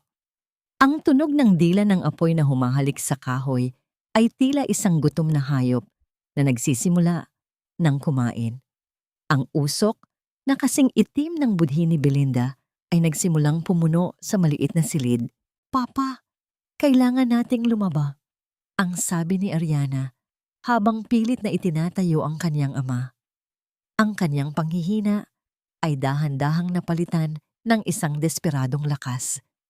Inakay niya ang matanda patungo sa maliit na bintana sa dulo ng atik. Ang tanging butas na nagbibigay ng pag-asa sa gitna ng impyernong ito. Ngunit ang bintana ay may mga rehas na bakal, mga rehas na itinanim ni Belinda 10 taon na ang nakalilipas. Hinawakan ni Ariana ang malamig na bakal. Pilit itong niyuyugyog habang ang apoy ay dahan-dahang lumalamon sa pintuan.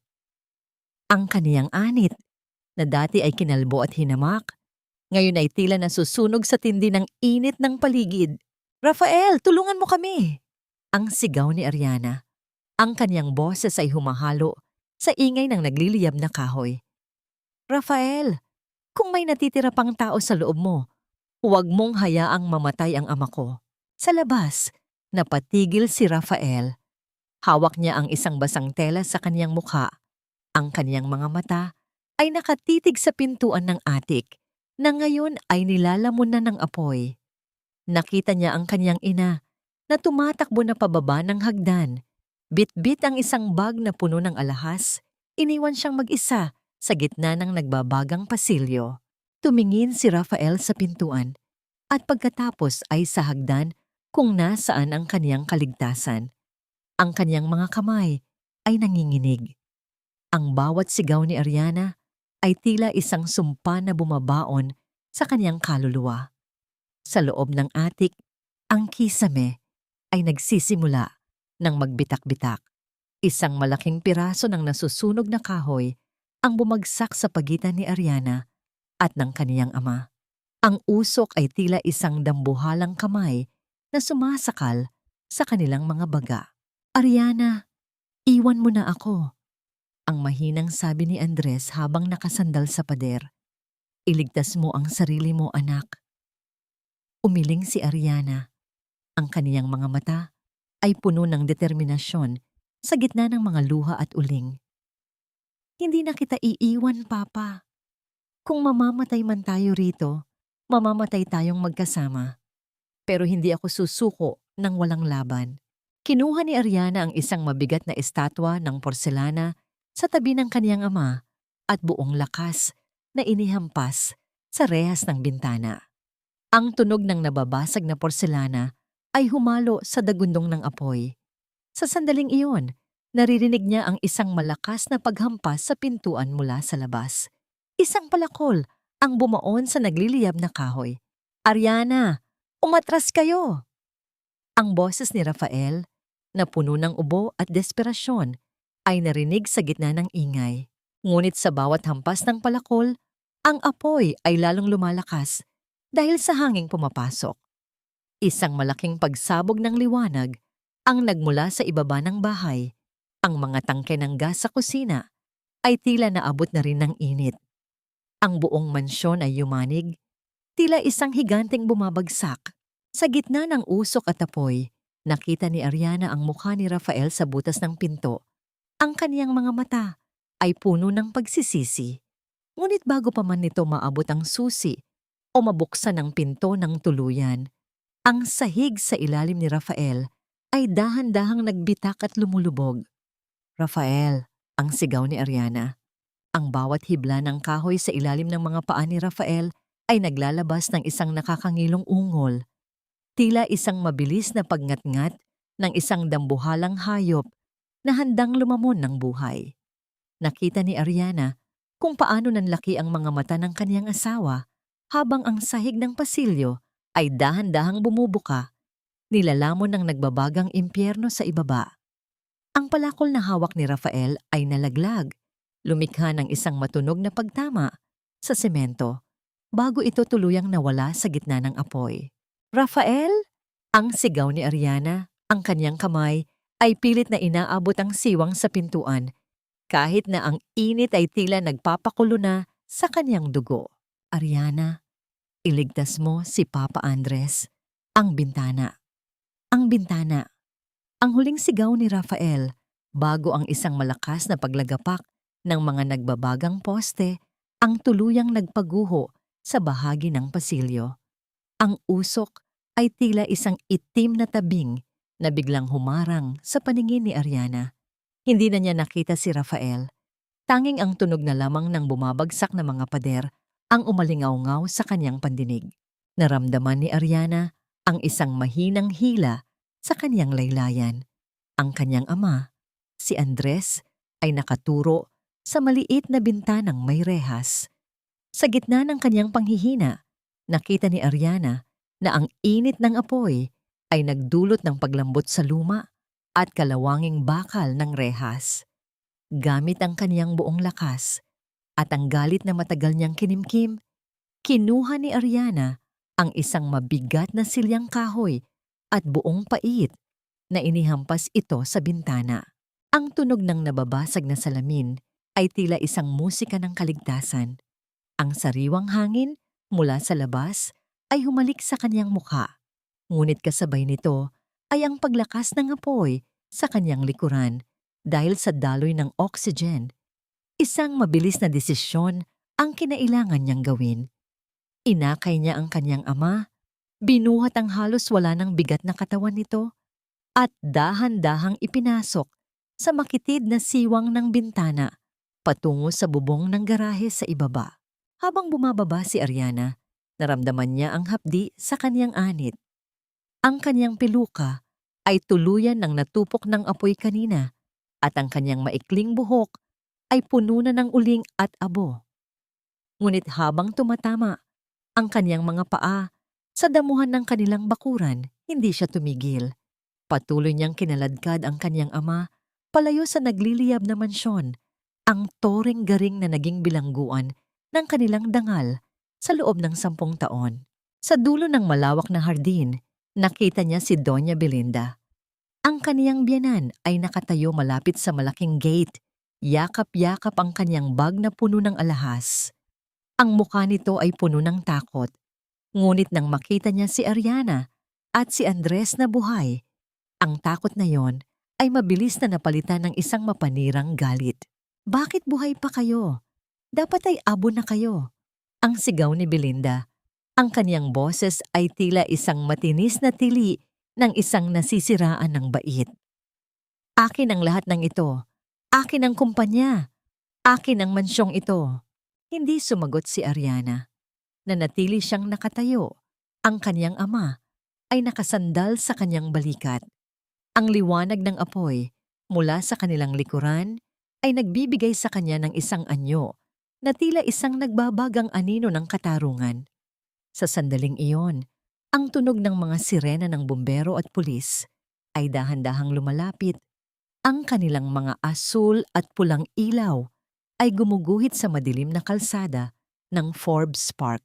Wala na sa iyo ang lahat, ma'am, ang mahinang sabi ni Ariana. Ang boses ay matatag sa gitna ng pagod. Ang Project Blue. Ang mga dokumentong ninakaw niyo sa tatay ko, lahat ng yon ay nasa kamay na ni Lucas. Simula nang pumasok ako sa bahay na ito kanina, ang kumpanya ay bumalik na sa tunay na nagmamay-ari. Nabitawan ni Belinda ang kanyang bag. Ang mga gintong kwintas at mamahaling relo ay kumalat sa damuhan, tila mga walang kwentang basura sa ilalim ng liwanag ng buwan. Ang kanyang biyenan ay dahan-dahang napaluhod. Ang kanyang mga mata ay nakatitig sa nagliliyab na bahay kung saan naroon ang kanyang kaisa-isang anak. Si Rafael! Nasaan si Rafael? Ang tanong ni Belinda. Ang kanyang boses ay tila isang mahinang bulong na puno ng pagsisisi. Tumingin si Ariana sa nagbabagang atik na dahan-dahan nang gumuho sa gitna ng gabi. Isang matinding kirot ang dumaan sa kanyang puso. Hindi para sa asawang nagtaksil sa kanya, kundi para sa lalaking sa huling sandali ay piniling maging tao kaysa maging isang halimaw tulad ng kanyang ina. Bago pa man makasagot si Ariana, isang itim na sasakyan ang huminto sa harap ng gate. Bumaba si Sabrina Monteclaro. Ang mukha ay puno ng pagkagulat at galit. Hawak niya ang kaniyang cellphone, tila may binabasa na isang balita na nagpabagsak sa kaniyang mundo. Ariana, anong ginawa mo? Ang sigaw ni Sabrina. Ang mga shares ng kumpanya. Bakit biglang nag-collapse ang value? At bakit may mga pulis na pumupunta sa opisina ni Papa? Tumingin si Ariana kay Sabrina at pagkatapos ay sa kanyang ama na ngayon ay dahan-dahan nang nagkakamalay. Isang mapait na tagumpay ang kanyang naramdaman. Ang bawat hapdi sa kanyang katawan, ang bawat hibla ng buhok na nawala, ay tila naging kabayaran para sa sandaling ito. Ngunit sa gitna ng kaguluhan, isang tanong ang nanatiling nakasabit sa hangin. Nasaan ang katawan ni Rafael? At ang pinakamahalaga, handa na ba si Ariana na harapin ang katotohanan na ang kaniyang paglaya ay nangangahulugan din ng pagkawala ng taong minsan ay naging buong mundo niya? Ang bawat abo na lumilipad sa hangin ay tila mga bahagi ng aking nakaraan na dahan-dahang naglalaho, nagiiwan ng isang mapait na lasa ng tagumpay sa aking mga labi. Ang malamig na hangin ng madaling araw ay humahalik sa hubad na anit ni Ariana. Isang sensasyong dati ay nagdadala ng hiya, ngunit ngayon ay nagbibigay sa kaniya ng kakaibang tapang. Nakaupo siya sa damuhan. Ang kanyang mga braso ay mahigpit na nakayapos sa kanyang ama na si Andres. Ang matanda ay nakatulala sa nagbabagang mga labi ng mansyon. Ang kanyang mga mata ay sumasalamin sa huling kislap ng apoy na dahan-dahan nang pinapatay ng mga bumbero. Ang tunog ng mga daloy ng tubig na tumatama sa mainit na semento ay lumilikha ng makapal na puting usok, tila isang tabing na naghihiwalay sa kanilang luma at bagong buhay. Sa kabilang bahagi ng hardin, ang ingay ng mga sirena ng pulis ay lalong nagiging nakakarindi. Nakita ni Ariana kung paano pinalibutan ng mga awtoridad si Sabrina Monteclaro. Ang babaeng dati ay puno ng yabang at ningning ay ngayon ay tila isang basang sisiw. Ang kaniyang mamahaling suot ay puno ng dumi at ang kaniyang mukha ay balot ng takot. Hindi ninyo ako pwedeng arestuhin, sigaw ni Sabrina habang desperado siyang nagpupumiglas sa pagkakahawak ng mga pulis. Nanginginig ang kanyang buong katawan at halos mawalan siya ng boses sa sobrang takot.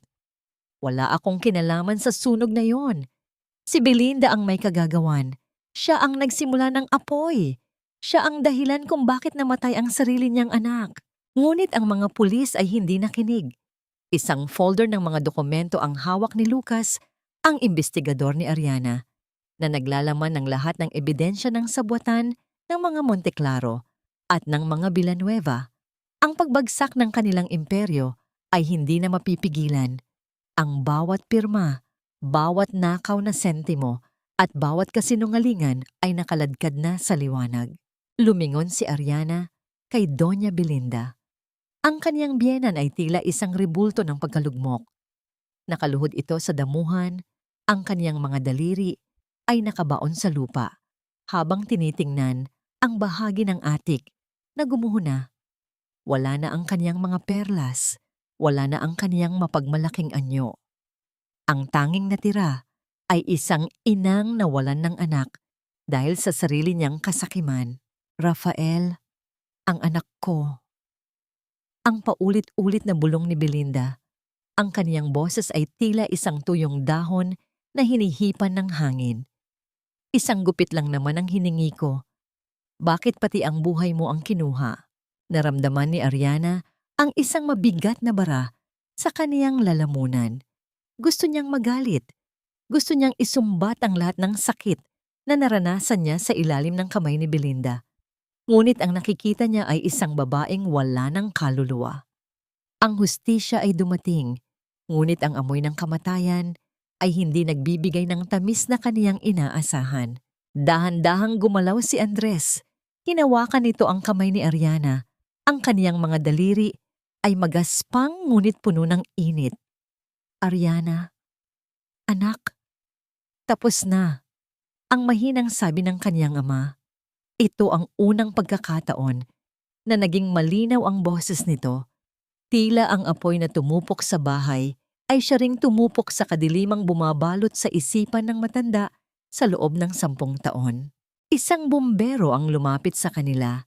Ang kanyang mukha ay punong-puno ng uling at pawis. May hawak siyang isang maliit na bagay, isang piraso ng metal na bahagyang nangitim dahil sa init. Inabot niya ito kay Ariana. Ma'am, nakuha po namin ito sa ilalim ng guhong hagdanan, ang sabi ng bumbero. Nang buksan ni Ariana ang kanyang palad, naramdaman niya ang pamilyar na bigat ng kanyang wedding ring. Ang singsing na itinapon niya sa loob ng mansyon bago ang sunog. Ngunit hindi lang yon ang nakita niya. Kasama ng singsing ay ang susi ng atik. Ang susing ginamit ni Rafael para sana palayain sila bago siya lamunin ng apoy. Huminto ang pintig ng puso ni Ariana. Ang susing yon ay patunay na sa huling sandali, pinili ni Rafael ang katarungan kaysa sa kanyang ina. Ngunit ang kabayaran ng kanyang pagpili ay ang kanyang huling hininga. Nahanap niyo na ba siya? Ang tanong ni Ariana. Ang kanyang boses ay tila isang mahinang ihip ng hangin. Umiling ang bumbero. Ang kaniyang mga mata ay puno ng lungkot. Masyadong malakas ang pagbagsak ng istruktura, ma'am. Mahihirapan kaming makuha ang anumang natira sa loob hanggat hindi lumalamig ang paligid. Isang malakas na iyak ang umalingaw-ngaw sa buong hardin. Si Belinda ay tuluyan ng bumigay sa kanyang pighati. Ang kanyang mga sigaw ay tila isang sumpa na nagpapaalala sa lahat ng mga naroroon na ang kasamaan ay palaging may katapusan. Ngunit ang sugat na iniwan nito ay habang buhay na mananatili. Habang inaalakay ni Ariana ang kanyang ama, patungo sa naghihintay na ambulansya. Isang huling tingin ang ibinigay niya sa nasusunog na mansyon. Ang turinggaring ay wala na. Ang kaniyang buhok ay maikli pa rin, ngunit naramdaman niya ang pag-usbong ng isang bagong lakas. Ngunit sa gitna ng kaniyang paglaya, isang itim na sasakyan ang dahan-dahang huminto sa labas ng gate at isang lalaking naka-Amerikana ang bumaba. Isang abogado na may dalang isang envelope na may selyo ng Last Will and Testament ni Rafael Villanueva. Ano kaya ang huling mensahe ng lalaking kumalbo sa kanya?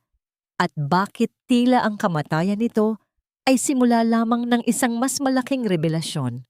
Ang huling hiling ng isang taong kumatay sa iyong dangal ay hindi palaging hiling ng isang kaaway. Minsan, ito ay ang kaisa-isang paraan niya upang muling maging tao sa iyong mga mata. Sa loob ng isang malamig at puting silid sa ospital, ang tanging tunog na naririnig ay ang banayad na paghinga ni Andres habang mahimbing na natutulog. Ang bawat pag-angat at pagbaba ng kaniyang dibdib ay tila isang himala na pinagmamasdan ni Ariana nang may halong kaba at pasasalamat. Ang amoy ng antiseptic ay sumasampal sa kaniyang pang-amoy. Isang paalala na malayo na sila sa nasusunog na mansyon, ngunit ang bakas ng usok ay tila nananatili pa rin sa kaniyang balat. Nakaharap sa kanya ang abogado ni Rafael, si Attorney Mercado. Sa ibabaw ng maliit na mesa ay nakalapag ang isang envelope na tila may bigat ng 1,000 kasalanan. Dahan-dahang binuksan ni Ariana ang selyo, ang tunog ng napupunit na papel ay tila isang huling hininga ng kaniyang nakaraang buhay. Ipinagawa ito ni Ginoong Rafael 2 linggo bago mangyari ang insidente. Ang mahinang paliwanag ni Attorney Mercado, ang kaniyang boses ay puno ng formalidad, ngunit may bahid ng lungkot. Mukhang alam niya na hindi magtatagal ang kaniyang pananatili. Sa tabi mo, Ma'am Ariana, sa loob ng envelope na yan ay ang lahat ng pag-amin. Ang pag-amin sa pagnanakaw ng kaniyang ina, sa legacy ng iyong ama, ang pagmamanipula sa Project Blue at ang kaniyang pirma para ibalik ang lahat ng ari-arian sa iyong pangalan. Naramdaman ni Ariana ang panginginig ng kaniyang mga daliri habang binabasa ang sulat kamay ni Rafael. Bawat salita ay tila isang patak ng luha sa papel. Isinulat ni Rafael ang kaniyang kahihiyan, ang kaniyang takot sa kaniyang ina, at ang kaniyang matinding pagsisisi sa gabing kinalbo niya si Ariana. Nakasulat doon na binalak niyang itakas si Ariana at si Andres, ngunit naunahan sila ng kabaliwan ni Belinda. Sa huli, gusto niyang malaman mo na ang buhok mo ay muling tutubo, pero ang pag-ibig na sinira niya ay alam niyang hindi na muling mabubuo. Ang pagpapatuloy ng abogado. Ibinigay din niya sa iyo ang lahat ng ebidensya laban sa mga Monteclaro. Siya ang nagsilbing espiya mo sa loob ng kanilang kampo nang hindi mo nalalaman. Isang mapait na hikbi ang kumawala sa dibdib ni Ariana. Ang bawat puot na itinanim niya kay Rafael ay tila dahan-dahang nadidiligan ng isang masakit na pangunawa. Ang lalaking kinalaban niya ay siya rin palang lihim na nagpoprotekta sa kanya sa gitna ng dilim. Ang sakripisyo ni Rafael ay ang kaniyang paraan ng paghingi ng patawad, isang duguang alay para sa isang pusong winarak nila. Samantala, sa loob ng isang madilim na selda sa presinto, ang ingay ng mga rehas na bakal na sumasara ay tila isang hatol ng kamatayan para kay Doña Belinda. Ang dating reyna ng Forbes Park ay nakaupo sa sahig na semento. Ang kaniyang mamahaling bestida ay punong-puno ng dumi at uling. Ang kaniyang mga mata ay walang buhay, nakatitig sa kawalan, habang ang kaniyang mga kamay ay tila may hinahanap sa hangin. Ang alahas ko, nasaan ang mga perlas ko? Ang mahinang bulong ni Belinda, ang kaniyang boses ay tila isang tuyong ubo sa katahimikan. Rafael, anak, bakit hindi mo ako sinunod? Bakit mo ako iniwan? Walang sumasagot sa kanya, kundi ang malamig na pader ng kulungan. Ang kanyang kasakiman ay nag-iwan sa kanya ng isang kahariang gawa sa rehas at semento. Ang kanyang pangalan ay naging kasing kahulugan ng pagtataksil at krimen. Ang bawat taong dating humahalik sa kanyang kamay ay ngayon ay siya pang unang bumabato ng putik sa kanyang pagkatao. Lumipas ang ilang araw at si Ariana ay bumalik sa kanyang opisina. Ngunit sa pagkakataong ito, hindi niya suot ang peluka. Nakatayo siya sa harap ng salamin, tinitingnan ang kanyang buhok na dahan-dahan ng kumakapal, maikli, matapang, at puno ng buhay. Ang bawat peklat sa kanyang anit ay tila mga medalya ng kanyang pakikipaglaban. Pumasok si Lucas, dala ang isang balita mula sa morgue. Nahanap na ang mga labi ni Rafael sa ilalim ng guho. Naramdaman ni Ariana ang isang mabilis na tibok sa kanyang puso. Ngunit sa halip na himatayin sa sakit, naramdaman niya ang isang uri ng pagtatapos. Ipalibing natin siya sa tabi ng kaniyang ama, ang mahinang utos ni Ariana. Kahit anuman ang nangyari, sa huling sandali, naging anak siya ng katarungan. Habang nakatingin si Ariana sa malawak na tanawin ng Maynila mula sa kanyang bintana, naramdaman niya ang isang mainit na kamay sa kanyang balikat. Ang kanyang ama, si Andres, ay nakatayo na at may ningning na ang mga mata.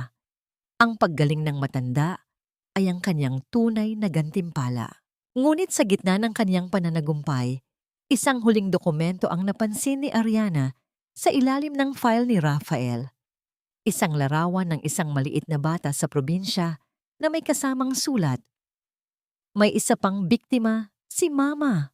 Ariana, hanapin mo siya. Ang kanyang puso ay muling bumilis. Sino ang tinutukoy ni Rafael? May iba pa bang itinago si Belinda na maaaring magpabago muli sa kanyang mundo? Ang paghilom ay hindi isang mabilis na kaganapan, kundi isang dahan-dahang paghakbang sa gitna ng mga abo hanggang sa muling maramdaman ng iyong mga paa ang lambot ng sariwang damo.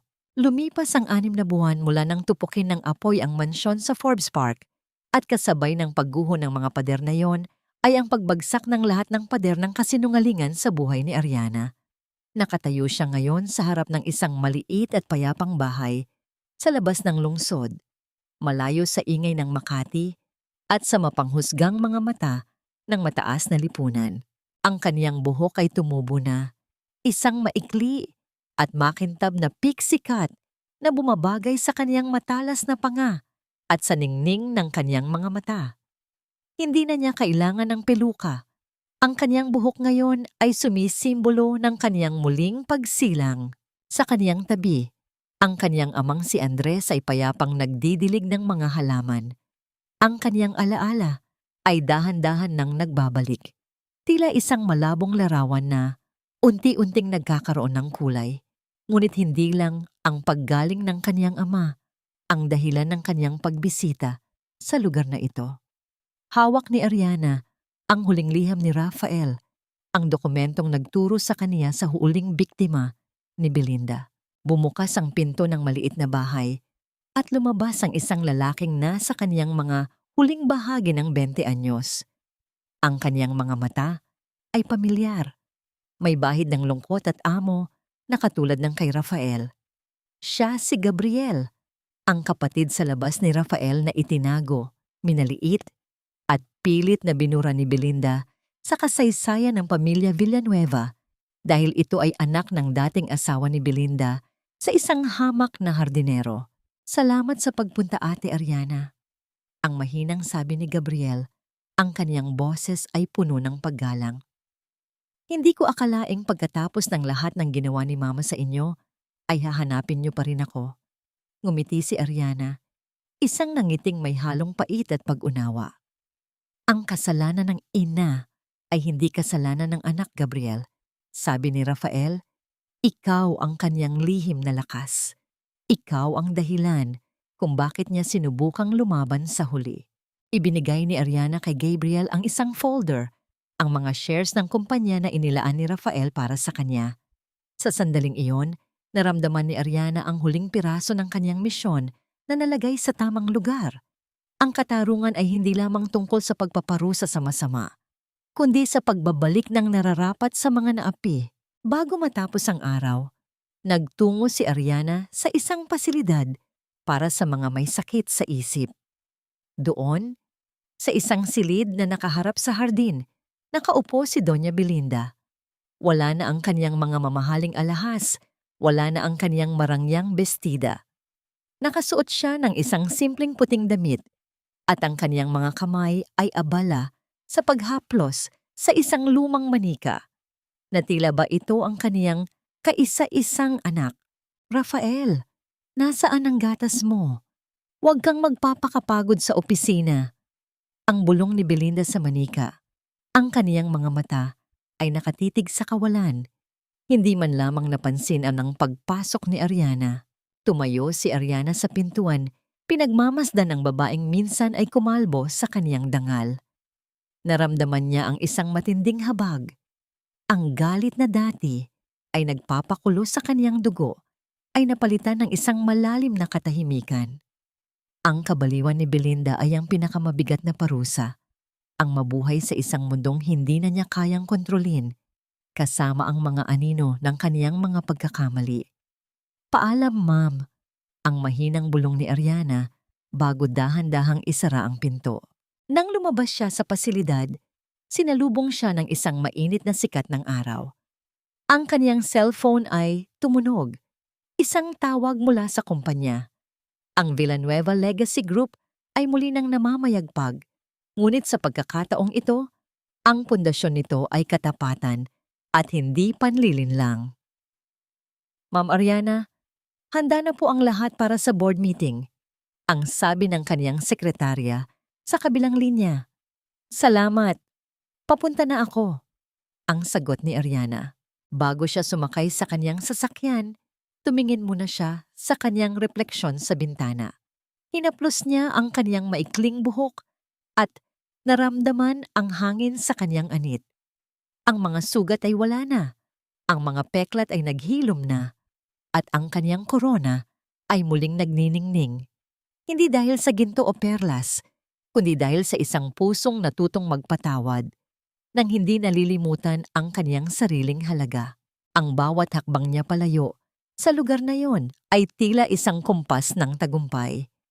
Ang buhay ay muling nagsisimula, at sa pagkakataong ito, si Ariana Villanueva ay hindi na magpapaalipin sa kahit na anong labaha o kahit na anong takot. Siya ang reyna ng kanyang sariling tadhana. Ang tunay na korona ng isang babae ay hindi ang mahahabang hibla ng buhok na pwedeng gupitin o sunugin, kundi ang kaniyang dangal na muling sumisibol mula sa mga abo ng kaniyang kahapon.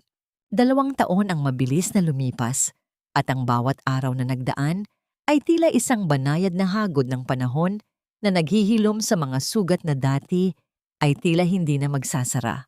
Sa isang malawak na beranda na nakaharap sa asul na dagat ng Batangas, nakatayo si Ariana Villanueva habang hinahayaan ang malakas na hangin na laruin ang kaniyang buhok.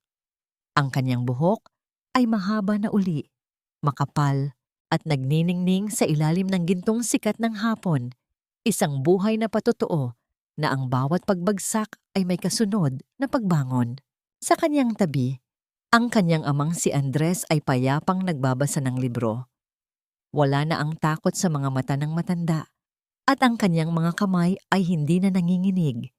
Ang katahimikan sa pagitan nilang mag-ama ay hindi na puno ng mga lihim at pait, kundi ng isang uri ng kapayapaan na tanging niyang mga nakalampas sa bagyo ang nakakaalam. Naglakad si Ariana patungo sa isang maliit na altar sa loob ng bahay. Doon, sa tabi ng larawan ng kanyang ina, ay naroon ang isang maliit na plaka na may pangalan ni Rafael. Isang puting bulaklak ng kalachuchi ang inilapag niya sa harap nito. Sa kanyang puso, natagpuan na ni Ariana ang tunay na kapatawaran. Hindi niya pinatawad ang krimen ni Rafael, kundi ang tao na naging biktima rin ng sariling kahinaan at ng maling pag-ibig ng isang ina. Ang pagpapakawala sa galit ang naging huling susi ni Ariana para sa kanyang ganap na paglaya. Si Doña Belinda naman ay nananatili sa kanyang sariling mundo sa loob ng pasilidad. Ayon sa huling balita, ang matanda ay masaya na sa kaniyang mga anino. Tila binigyan siya ng tadhana ng isang uri ng limot upang hindi na maramdaman ang bigat ng kanyang mga kasalanan. Para kay Ariana, ang makitang payapa, ang kanyang kaaway, sa gitna ng kawalan, ay sapat na kabayaran. Ang katarungan ay hindi laging anyo ng kulungan. Kung minsan, ito ay ang pagkakait sa isang tao na makita ang ganda ng mundong kaniyang sinira. Ang Villanueva Legacy Group ay hindi na lamang isang kumpanya ng teknolohiya at pera. Ito ay naging isang pundasyon na tumutulong sa mga kababaihang biktima ng pang-aabuso at karahasan sa loob ng tahanan. Si Gabriel, ang kapatid ni Rafael, ang nagsisilbing katuwang ni Ariana sa pagpapatakbo nito. Ang binuong pamilya nila ay hindi nakabase sa dugo, kundi sa parehong pangarap na wala ng ibang babae ang kailangang dumanas ng gupit ng labaha sa gitna ng gabi. Habang pinagmamasdan ni Ariana ang unti-unting paglubog ng araw, naramdaman niya ang init ng kanyang sariling balat. Ang bawat peklat sa kanyang anit ay nananatili roon, tila mga lihim na mapa ng kanyang pakikipaglaban, ngunit hindi na ito nagdadala ng kirot. Ang mga peklat na ito ang kanyang naging sandata upang maging mas matatag, mas matalino, at mas mapagmahal sa kanyang sarili. Ang mahahalagang aral na iniwan ng kanyang paglalakbay ay simple ngunit malalim. Ang pag-ibig ay hindi dapat maging rason ng pagpapakababa. At ang pamilya ay hindi dapat maging kuta ng takot. Ang tunay na lakas ay nanggagaling sa pagtanggap sa sariling kahinaan at ang tapang na talikuran ang mga taong hindi marunong rumespeto sa iyong pagkatao. Huminga ng malalim si Ariana, nilalasap ang amoy ng dagat at ang kalayaan ng kanyang bagong simula. Ang kanyang buhay ay hindi na isang trahedya, kundi isang awit ng pag-asa.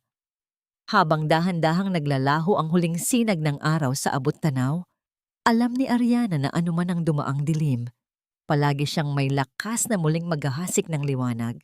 Sa huli, si Ariana Villanueva ay hindi lamang nakaligtas, siya ay nagtagumpay, namukadkad at muling nagsuot ng kanyang korona, isang koronang hindi na kailanman mananakaw ng kahit sinong Belinda o Rafael sa mundong ito.